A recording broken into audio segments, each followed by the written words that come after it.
देशभक्त है और कौन पाकिस्तान प्रेमी है।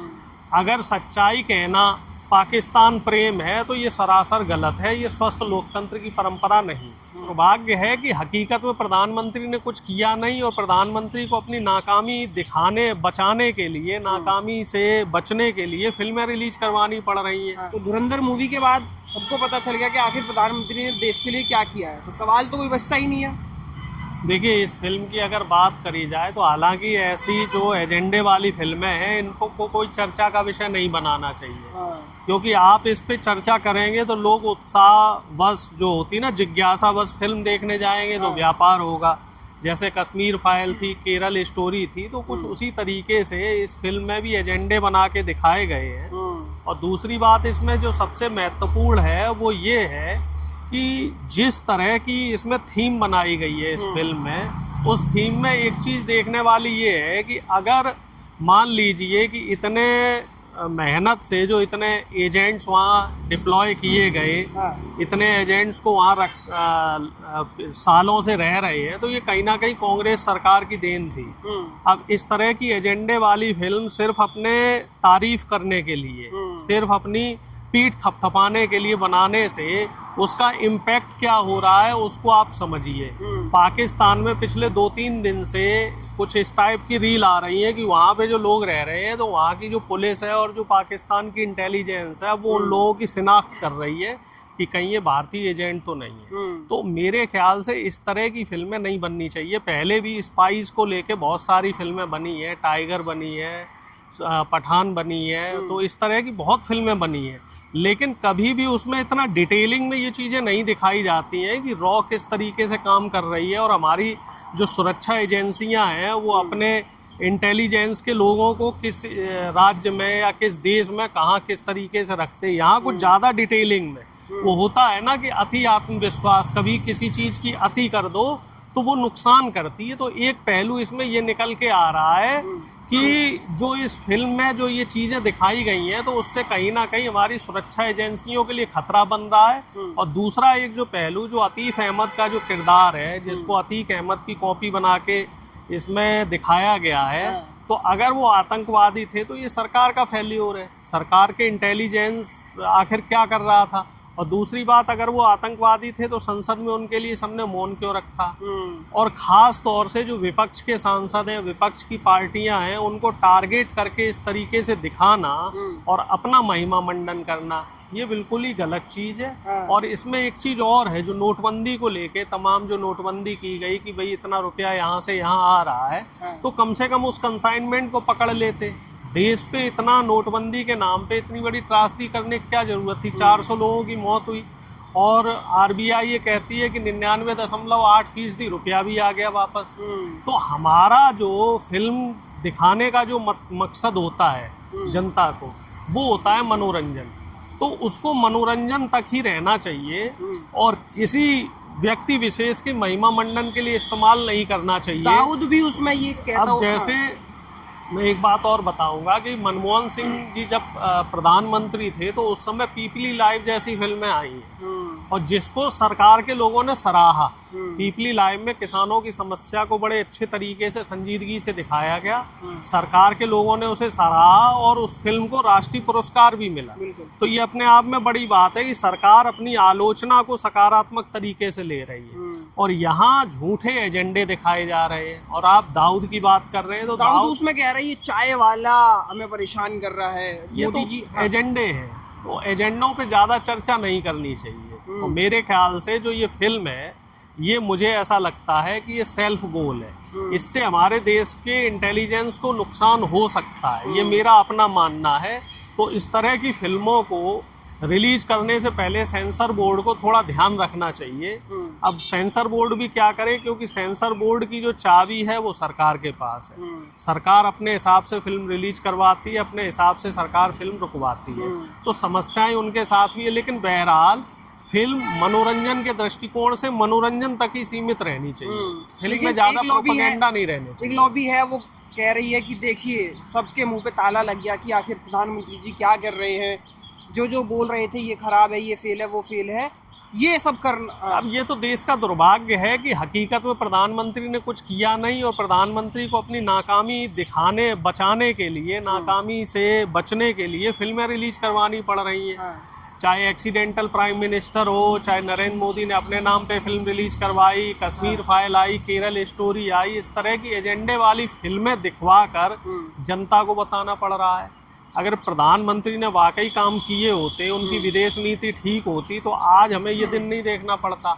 अब आपने कल प्रधानमंत्री का संसद का बयान सुना होगा। प्रधानमंत्री ने क्या कह दिया कि अब संकट का समय है, और प्रधानमंत्री एक हफ्ते पहले तक ये कह रहे थे कि कोई दिक्कत नहीं है देश में, और अब कह रहे हैं कि देश में दिक्कत है। जिस सूझबूझ से कोरोना काल में काम किया था, वैसी सूझबूझ अब देश की जनता को दिखानी होगी। उनके कहने का तात्पर्य क्या है वो भी समझ लो आप, कि जैसे कोरोना में सरकार ने जनता को उनके हाल पे छोड़ दिया था, जनता बदहाल हो गई थी, लाखों की संख्या में जाने गई थी, महंगाई बढ़ी, ब्लैक मार्केटिंग बढ़ी, तो कुछ उसी तरीके से ब्लैक मार्केटिंग और महंगाई यहाँ भी देखने को मिलेगी। आप देखिए जहाँ जहाँ पे जो इंडस्ट्रियल जिले हैं, वहाँ गैस के सिलेंडर 4-4, 5-5 हज़ार रुपए में ब्लैक में मिल रहे हैं। सूरत जैसे जो जिले हैं, मुंबई जैसे जिले हैं, बंगलौर जैसे जिले हैं, जो बड़े बड़े शहर हैं, यहाँ सिलेंडर बहुत महंगे मिल रहे हैं। और दूसरी बात, अब सरकार ने एक और ऑफर ही कहूँगा मैं उसे दिया है कि अब जो 14 किलो का सिलेंडर है उसमें 10 किलो गैस आए। एक तो 45 दिन बाद गैस मिलेगी, और उसमें भी आपको 10 किलो गैस मिलेगी। जैसे इन्होंने पहले खाद का जो बोरा होता था 50 किलो का, उसे घटा के 40 किलो कर दिया, उसी तरीके से अब सिलेंडर को भी 10 किलो का कर दिया।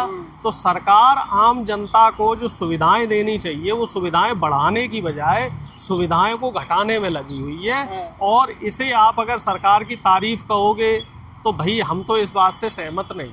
राहुल गांधी भी कल गुजरात में बोलते नजर आए, कॉम्प्रोमाइज्ड हैं, ट्रम्प के सामने चू नहीं कर सकते। तो ये पॉलिटिक्स, प्रधानमंत्री के काम नहीं देख रहे हैं अपनी राजनीति के। प्रधानमंत्री के ऐसे क्या काम है जो जिससे देश की जनता को फायदा हो रहा है? क्या इजराइल जाने से देश की जनता को फायदा हुआ?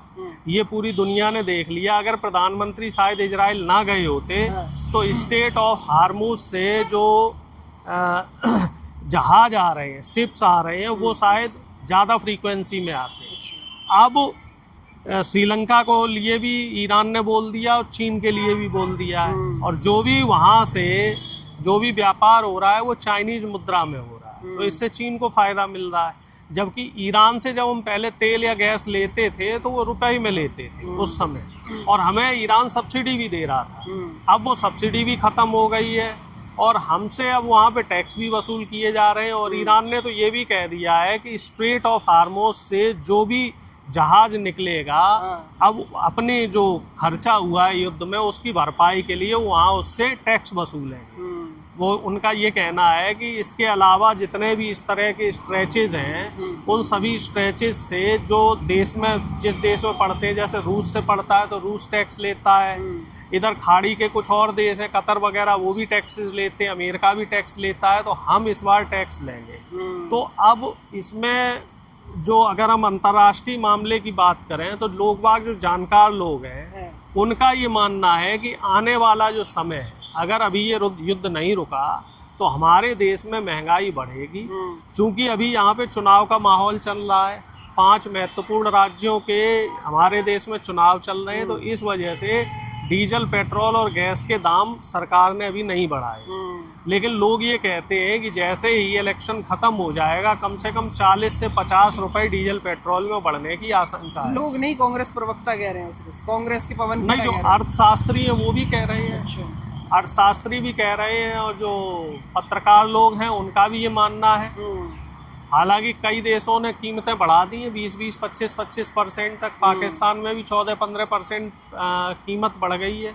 और एक खबर और आ रही है कि हमारे जो देश के प्रधानमंत्री हैं, जो स्वयंभू विश्वगुरु बने घूमते हैं, जो अपनी पीठ खुद थपथपाते हैं, जिन्होंने रूस और यूक्रेन का युद्ध रुकवाने का दावा किया था, अब हमारा जो पड़ोसी देश है पाकिस्तान, वो मध्यस्थता कर रहा है। वो शायद अमेरिका और ईरान के बीच की मध्यस्थता के लिए पृष्ठभूमि उसमें तैयार की जा रही है। 5 दिन का समय दिया गया है उसके लिए, और उसमें जो अमेरिका के राष्ट्रपति हैं वो रहेंगे और ईरान के 1-2 लोग रहेंगे। तो अब देख लो, हमारे लिए शर्म की बात है कि ये मध्यस्थता हमें करानी चाहिए, क्योंकि हमारे ईरान से भी अच्छे संबंध हैं और ट्रंप साहब जो है वो हमारे प्रधानमंत्री के अच्छे मित्र हैं, और इजराइल हमारा फादरलैंड है, मतलब प्रधानमंत्री का फादरलैंड है, बीजेपी के लोगों का फादरलैंड है। तो मध्यस्थता इंडिया को करानी चाहिए थी और मध्यस्थता पाकिस्तान करा रहा है। कुछ लोग ये कह रहे हैं कि ये तो मोदी हैं जो सिर्फ 2 रुपये बढ़े हैं, और शुक्रिया अदा कर रहे हैं मोदी जी का। आपने ट्विटर वीडियो देखे होंगे।